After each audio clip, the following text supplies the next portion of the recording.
The Case Against Skepticism by Benjamin McLean. The first thing that will occur to many people on seeing my title, The Case Against Skepticism, is that this seems like an absurd idea, because making a case against anything involves being skeptical of that thing, which would involve me in a self-contradiction. To resolve this, we need to make a distinction right off the bat between two very different senses of the term skepticism. In the first sense, skepticism refers to a general attitude or frame of mind, which can be adopted by anyone about anything at any time, and involves no prior commitments to any particular views for or against anything in theology, philosophy, politics, science, or faith. One does not need to be an atheist or agnostic or secularist or whatever to be a skeptic in this sense, skeptical about specific things, nor is one obligated to regard everything with the same kind or degree of skepticism as everything else. For example, we may reasonably choose to regard statements by our family and friends, with whom we have a relationship of trust, with relatively less skepticism than we would treat statements from complete strangers. Skepticism, in the sense of being skeptical of specific things, is for the most part perfectly fine and good, and part of philosophy, since, as philosophers, we do not simply accept everything that comes along, but instead we weigh and test and consider things to find out whether they are true. In the words of Socrates, the unexamined life is not worth living, or as St. Paul put it, test all things, hold fast to that which is good. So there's nothing wrong with skepticism in this sense, and I am not making a case against it. However, in the second sense, skepticism refers to a specific school of thought in philosophy. Philosophical skepticism refers to a category of epistemological frameworks. Epistemology is the branch of philosophy which deals with questions about knowledge. What is knowledge, how we come to have knowledge, and how we can tell real knowledge apart from opinion. So an epistemological framework would be a set of opinions about and answers to these questions. Regular people just kind of go with their gut on epistemology and accept anything which sounds vaguely reasonable and doesn't seem threatening, without thinking about it too much. But philosophers need to have some kind of account of epistemology. Philosophical skepticism, in a broad sense, is one kind of account which I intend to make a case against.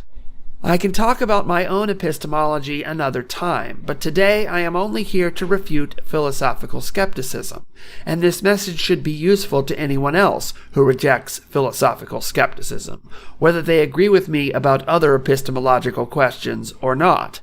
I have to confess that doing epistemology is very difficult, and it's difficult to ever be entirely sure that my own epistemology doesn't run into the same problems I criticize.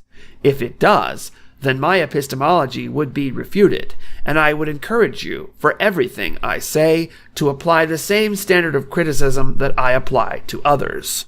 This attack on skepticism is relevant, because those who aren't merely skeptical of particular things at particular times, but who also call themselves skeptics generally, or the skeptic community, are identified with this second sense of skepticism as a school of thought.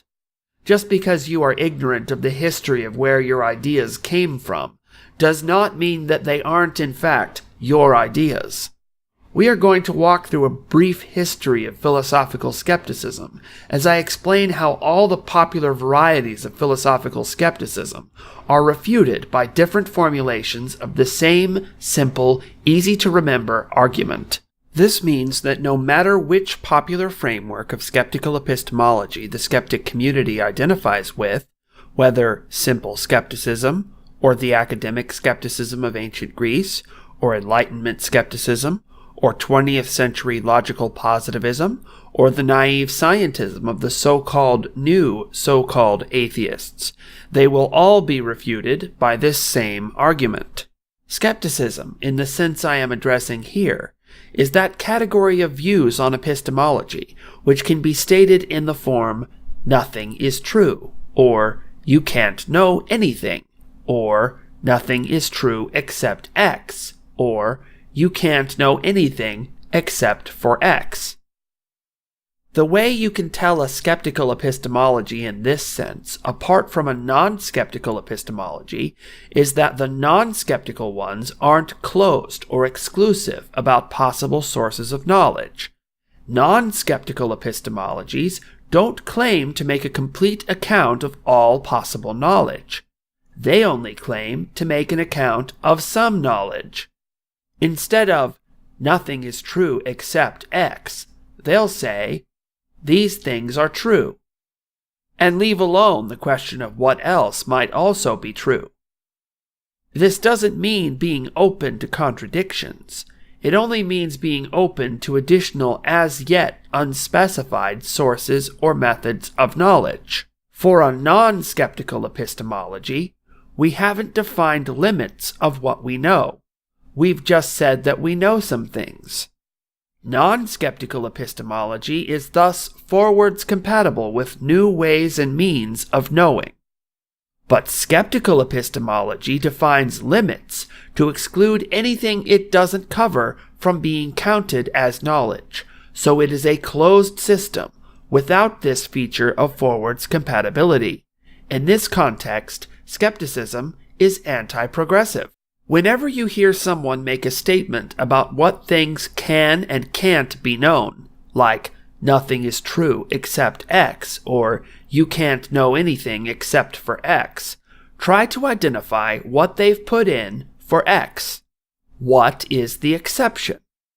You will find either that the statement they've made about what things can and can't be known categorizes itself, the statement they've made, as being unknowable, or else they've created an exception, which is a case of special pleading, usually a trivially obvious one, with no justifiable reason to make that exception to their rule and not make any others.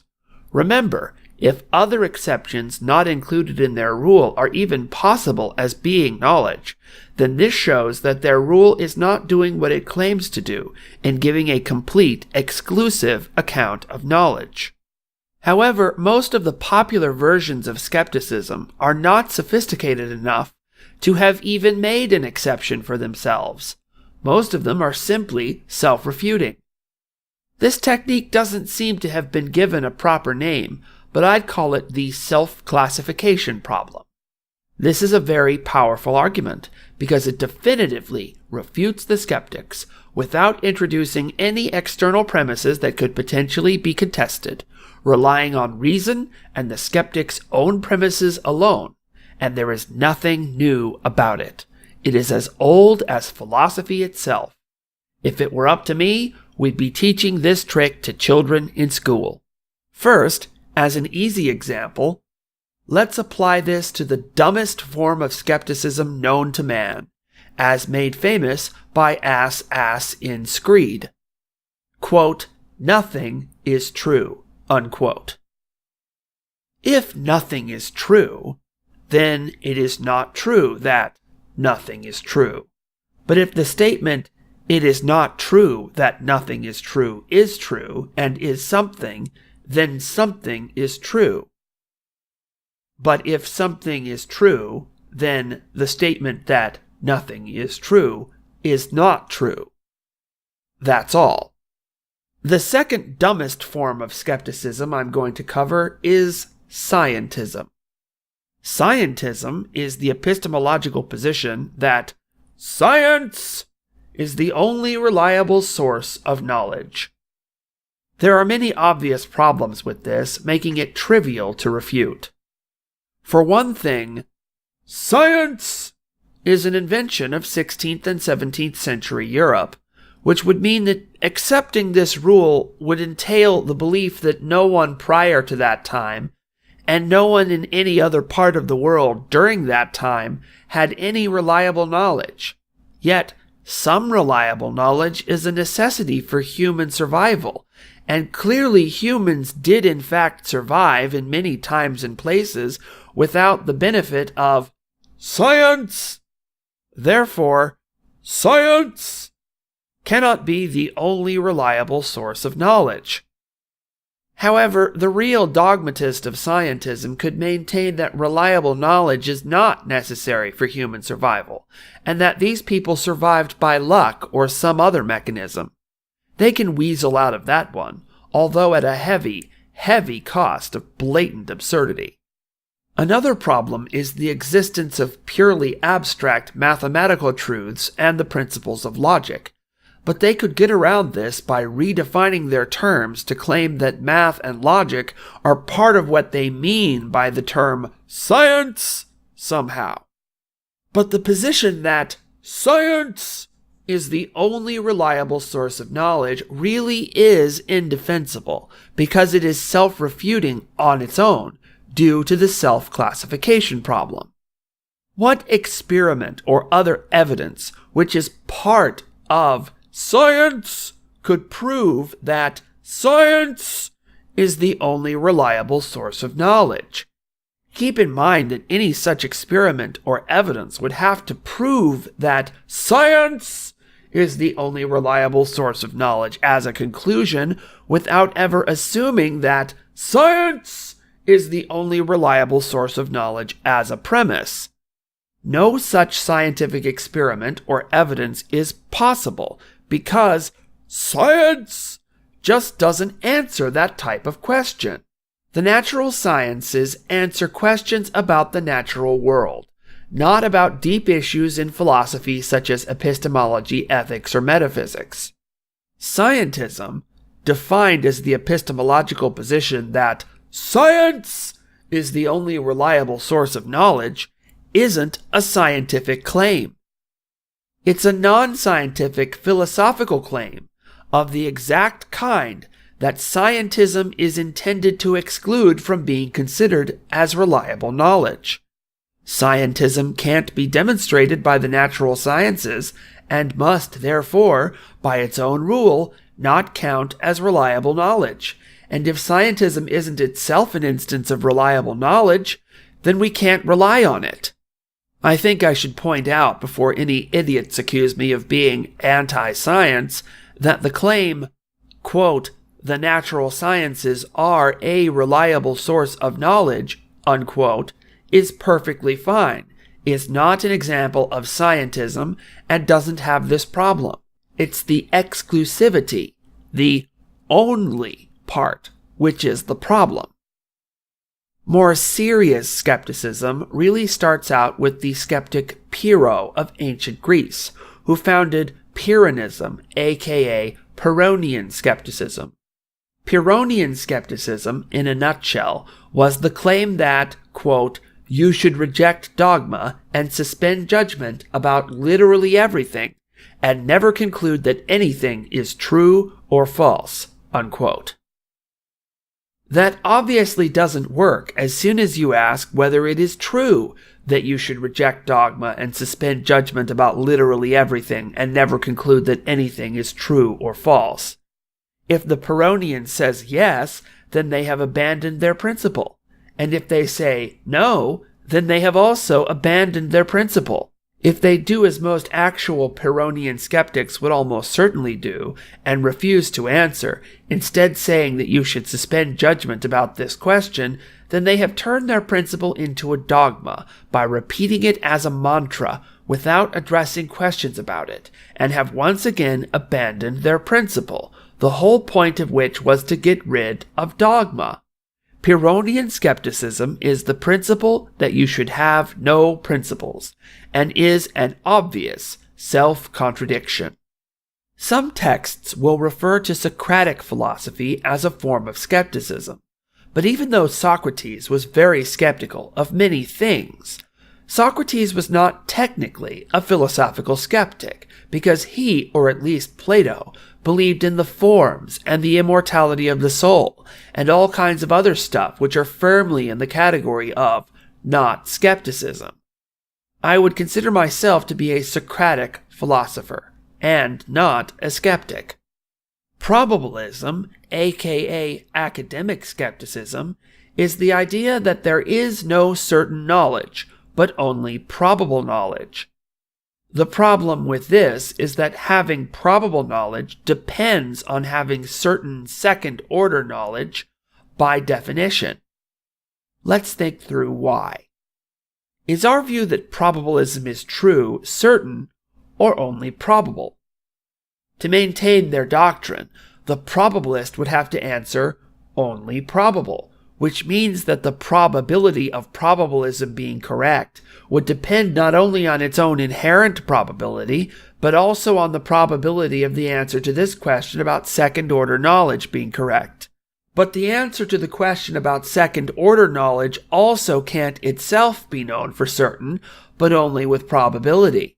So the probability of probabilism being correct depends not only on itself, but also on the second-order knowledge question, and the third-order knowledge question, and fourth-order, and so on ad infinitum. At every stage of this process of inquiry, we're taking another chance, which is less than 100% certain, and the limit as we compound these questions to infinity approaches zero.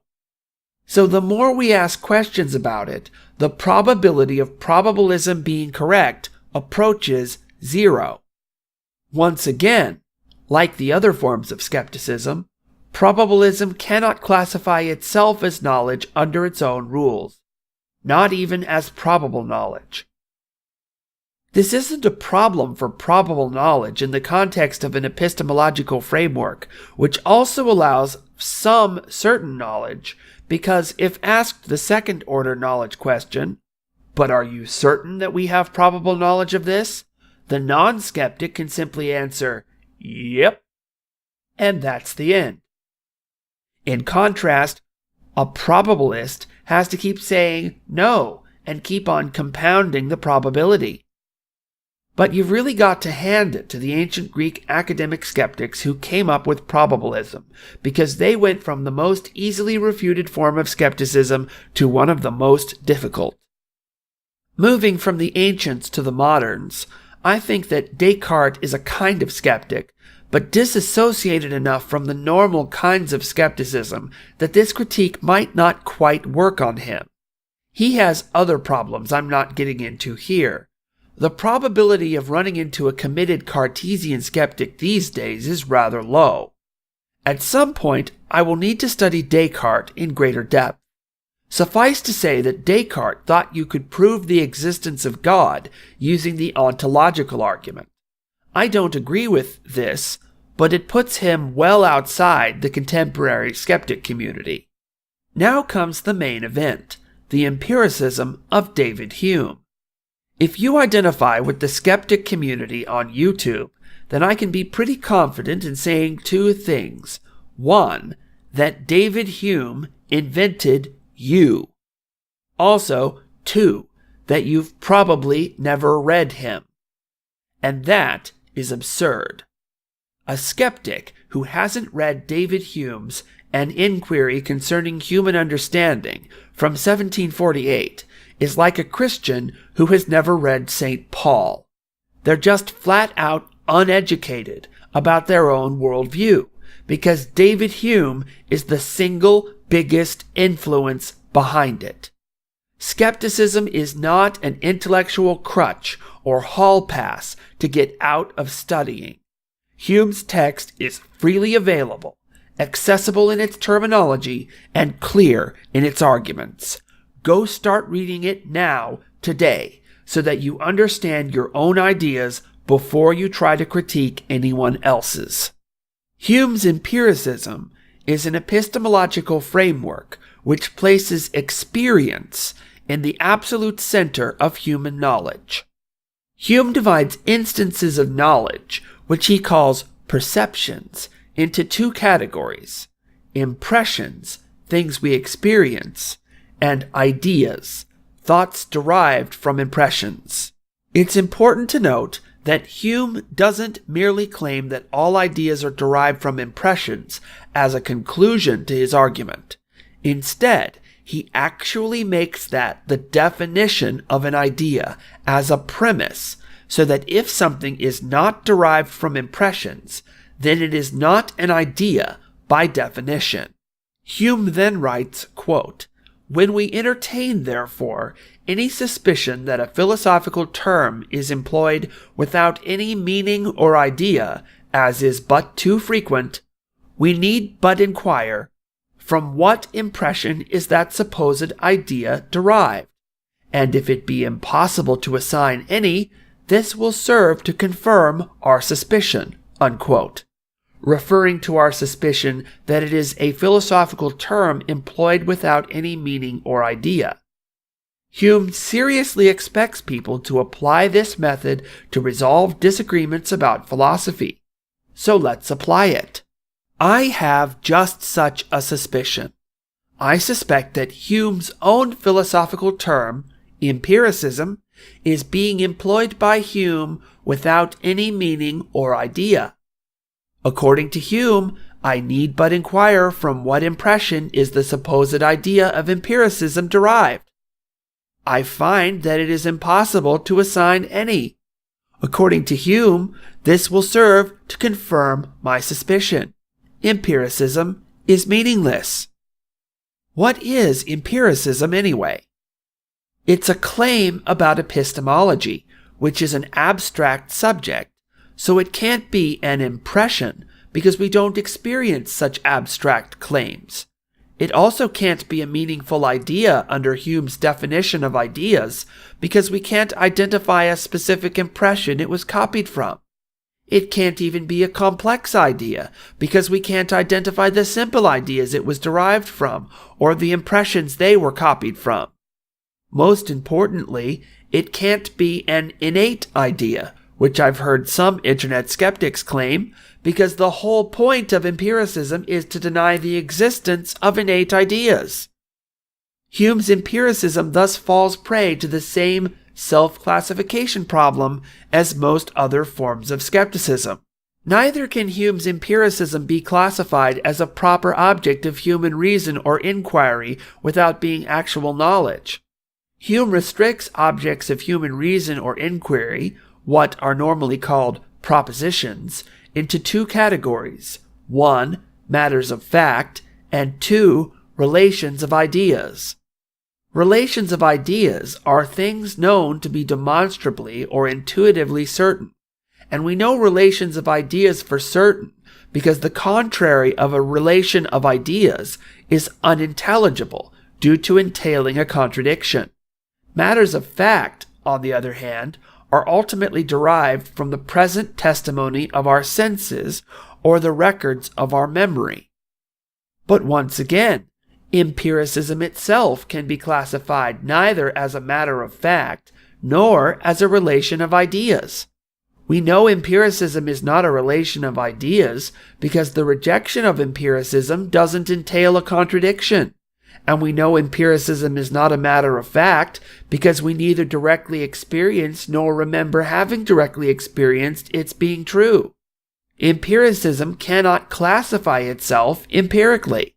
Hume concludes his book, An Enquiry Concerning Human Understanding, with the following brilliant passage, quote, "When we run over libraries, persuaded of these principles, what havoc must we make? If we take in our hand any volume of divinity or school metaphysics, for instance, let us ask, does it contain any abstract reasoning concerning quantity or number? No. Does it contain any experimental reasoning concerning matter of fact and existence? No. Commit it then to the flames, for it can contain nothing but sophistry and illusion." Unquote. Now, if we take in our hand the book, An Enquiry Concerning Human Understanding, by David Hume, let us ask, does An Enquiry Concerning Human Understanding contain any abstract reasoning concerning quantity or number? No.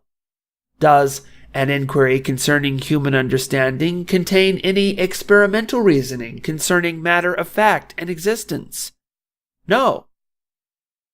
By Hume's own standards, in Hume's own words, commit it then to the flames, for it can contain nothing but sophistry and illusion.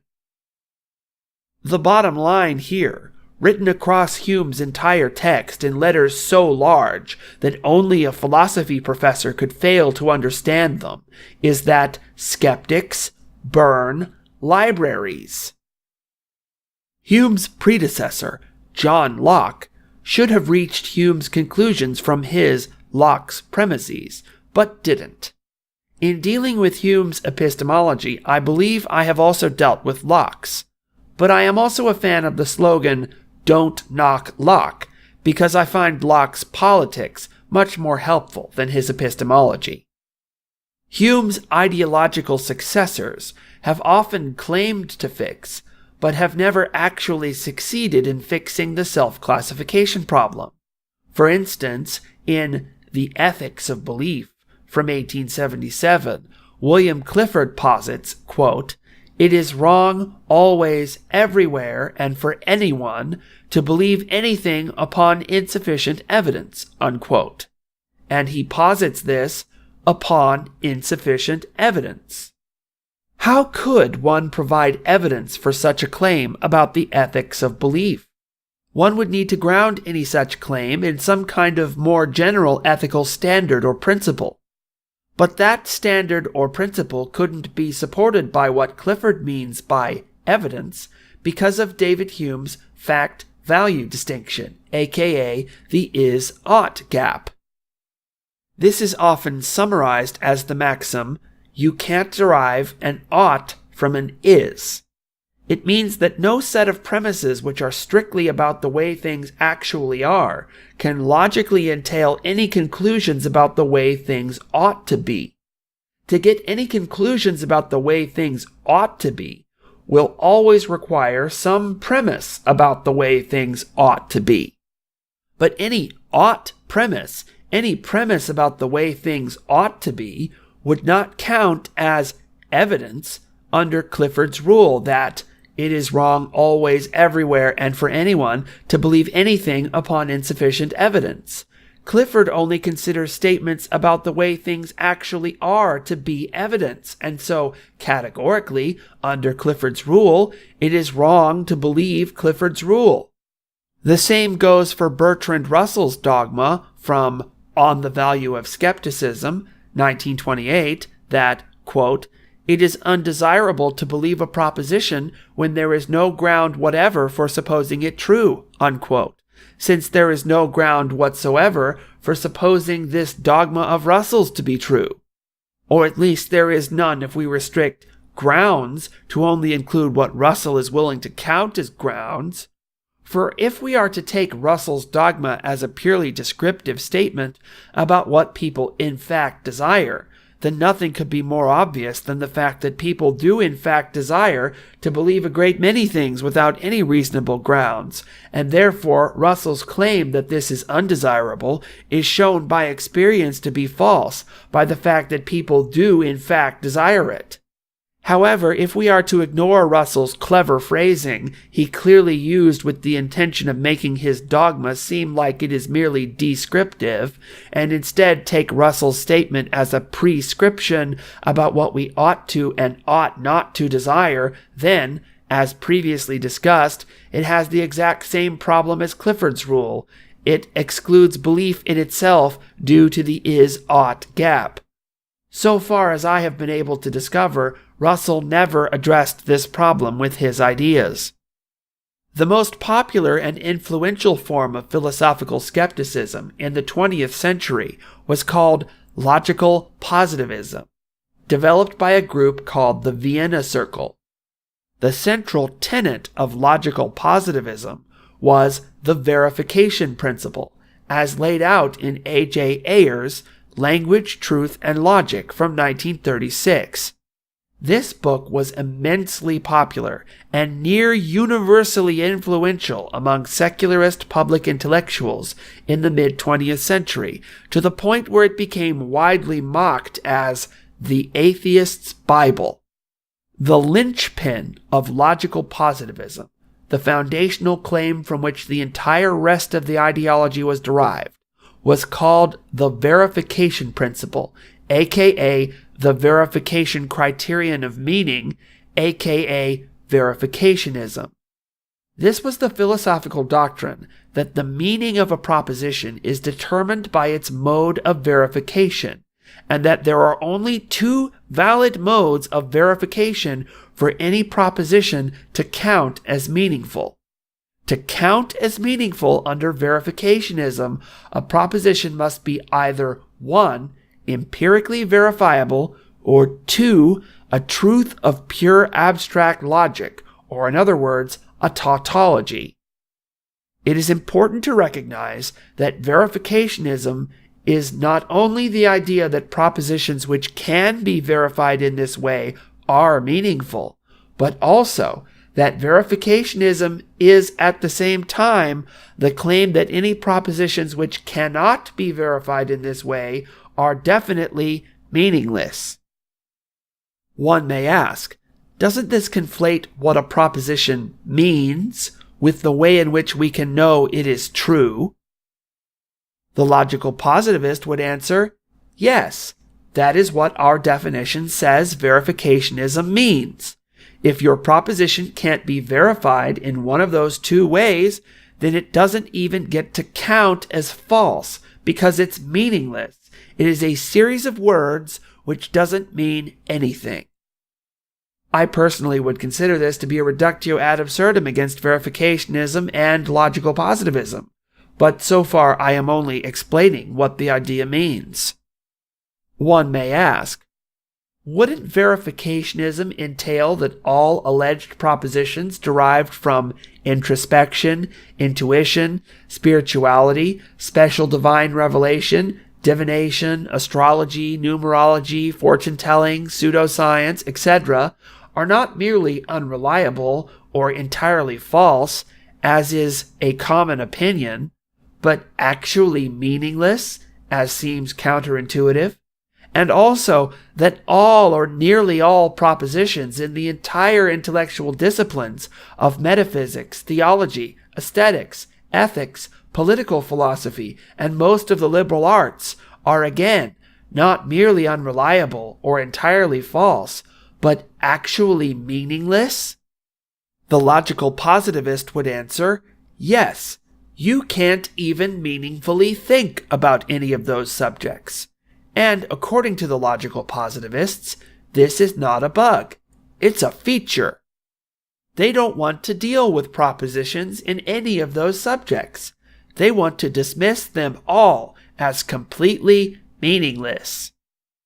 Once again, I personally would consider this to be a reductio ad absurdum against verificationism and logical positivism, but so far, again, I am only explaining what the idea means.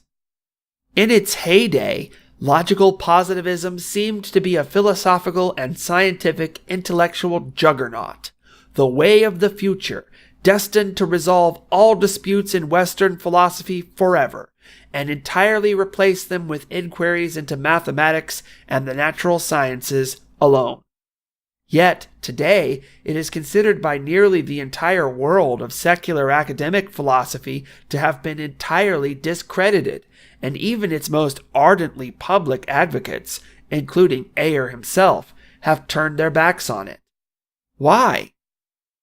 There are a number of reasons, but the most obvious one, understandable by any college freshman, is the same old self-classification problem again. Remember, logical positivism's verification criterion of meaning specifies that the only meaningful propositions are those which are either empirically verifiable or else tautological. This means that for any alleged proposition, to determine whether or not it is meaningful, we need ask only two questions. 1.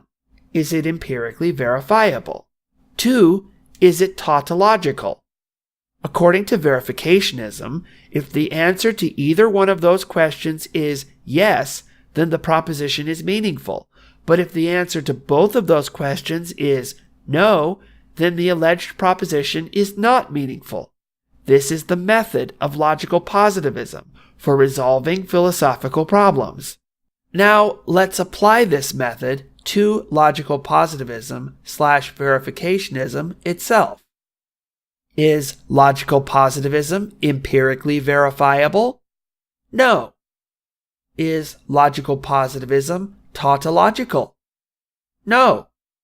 Not even its supporters can claim that it is either of those things. Since the answer to both of these questions is no, then under its own standard of verificationism, logical positivism and verificationism are meaningless. They don't even get to count as false. They're meaningless. They are a series of words with no meaning.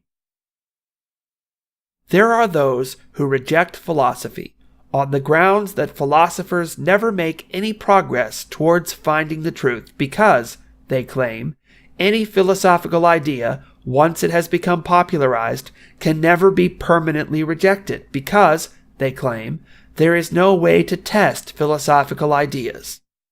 But I can provide a counterexample against this view because, due to this simple argument, together with a few more complex ones, logical positivism has become as discredited in mainstream, secular, Western academic philosophy as any idea in any academic discipline can ever get.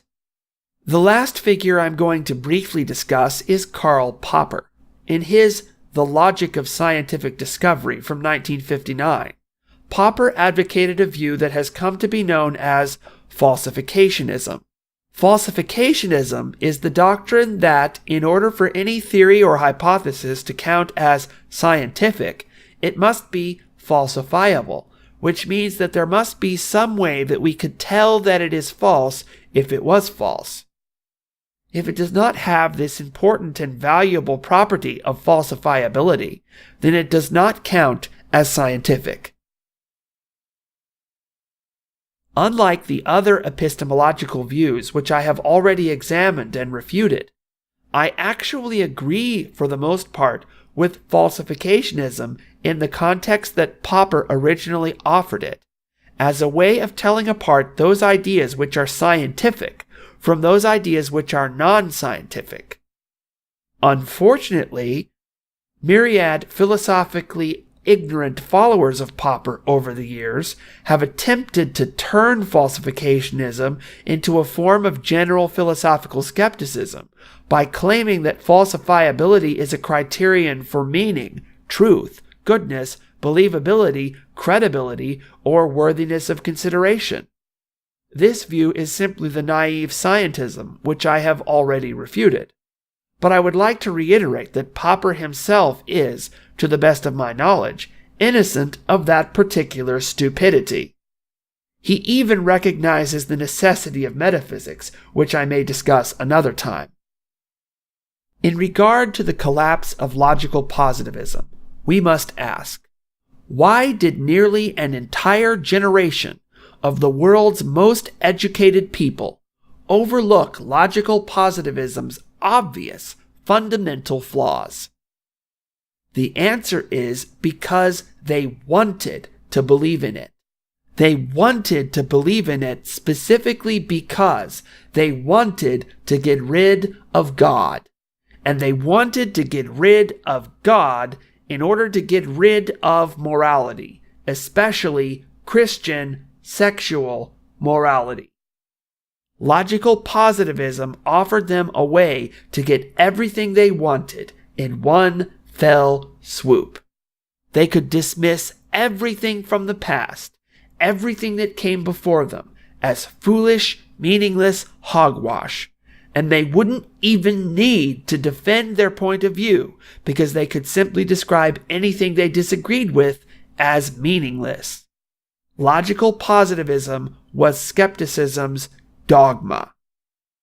Of course, just because logical positivism was definitively crushed didn't make that underlying desire go away. It's why Stephen Hawking made the unbelievably stupid remark that philosophy is dead.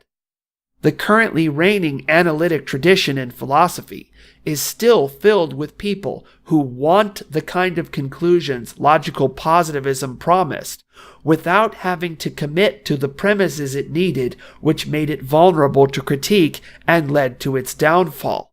The groupthink there is that this was just a minor hiccup, and they'll get it right the next time. Spoiler alert, they won't. To the best of my knowledge, there has been nothing significantly new of relevance since then, which is not dealt with in the same way I have dealt with all the figures I've mentioned. But even to this day, these soundly discredited ideas are spread outside the academy by skeptics who ignore any problems and instead stuff cotton balls in their ears. They haven't studied philosophy, they've forgotten how to argue, and they have nothing to contribute but unoriginal fluff. The biggest and fluffiest of these cotton balls have names like Richard Dawkins and Christopher Hitchens. Philosophical skepticism always provides an easy, thoughtless way to attack other people's views, but is somehow never applied to the skeptic's own. It's amazing how little skepticism ever leads anyone to actually change their mind about anything they consider important. It's almost like it's a double standard, which only ever applies to other people's views. Oh wait, drop the almost. That's exactly what it is, every time.